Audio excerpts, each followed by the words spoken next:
Hey guys, what's up? So in this quick video I'm going to show you how you can get the clown face filter on TikTok. So I'm in TikTok camera. To get this effect, go here. This is the effect gallery.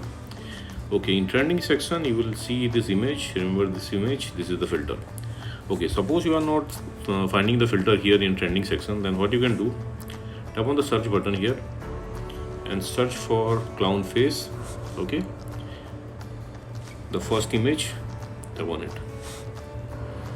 Okay, and you got the filter. Okay, suppose you are not getting the filter like this from the effect gallery, then what you can do, let me go back. Okay, go to the For You page and here search for clown face filter. Okay, you will see many videos with this effect. Just tap on any video you want. Okay, on the bottom left corner of the screen you will see the effect name. It's in yellow. Tap there. You will be directed to the effect page. Now from here you can add it to your favorites, and at the bottom of the screen you will see use this effect. Tap there to use the effect.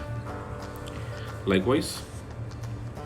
Okay, suppose you are not getting the filter like this also, then what you can do, let me go back. Okay, visit this website. Link to this website I will give you in the description box below. So here in this website you will see the effect icon. Just tap there. Again you will be directed to the effect page. Now tap on the record button at the bottom of the screen. Okay, and that's it, you got the filter. So that's it guys. Likewise you can get this effect on TikTok. So thanks for watching the video guys. See you in the next video.